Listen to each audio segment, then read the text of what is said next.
আচ্ছা, এটা আবালপুর ড্রাগস নামে একটা প্রতিষ্ঠান, যেটা মাগুরা জেলার সদরে ভাইনামোড়ে অবস্থিত। তো এই প্রতিষ্ঠানের বিরুদ্ধে অনেকদিন ধরে আমাদের কাছে আসলে অভিযোগ ছিল যে তারা বিক্রয় নিষিদ্ধ যে ফিজিশিয়ান স্যাম্পল, এই ওষুধগুলো তারা বিক্রি করেন। এটা অনেক দিনের অভিযোগ। তো এদের দেখেন যে ড্রাগ লাইসেন্স আছে, ড্রাগ লাইসেন্সের শর্তাবলীতেও কিন্তু 6 নম্বরে লেখা আছে যে ফিজিশিয়ান স্যাম্পল ক্রয় বিক্রয় করা যাবে না। লাইসেন্সেরই নির্দেশনা, যেটা লাইসেন্সে নিষেধ করেছে যে ফিজিশিয়ান স্যাম্পল ক্রয় বিক্রয় করা যাবে না, কিন্তু উনি দীর্ঘদিন ধরে ব্যবসা করছেন, যেটা আমাদের কাছে অভিযোগ ছিল।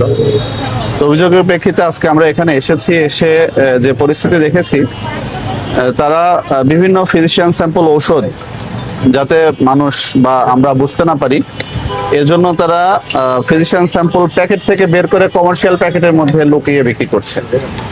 হ্যাঁ, তো এরকম প্রচুর প্যাকেট আমরা বের করেছি, যেগুলো কমার্শিয়াল প্যাকেট, বাট ভিতরে ওষুধ হচ্ছে ফিজিশিয়ান স্যাম্পল, যেগুলো বিক্রয় নিষিদ্ধ।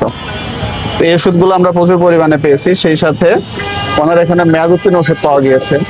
শুধু মেয়াদ উত্তীর্ণ না, একই প্যাকেটের মধ্যে দেখা যাচ্ছে একটা ওষুধের মেয়াদ চলে গেছে ফেব্রুয়ারি মাসে, আর একটা ওষুধ আবার 27 সাল পর্যন্ত ডেট আছে।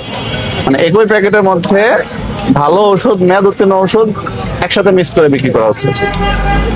এবং এই প্রতিষ্ঠানে একজন ফার্মাসিস্ট থাকার কথা, একটা ফার্মেসি প্রতিষ্ঠান দিলে সেখানে একজন ফার্মাসিস্ট থাকার কথা, কিন্তু এদের এখানে কোনো ফার্মাসিস্ট নাই।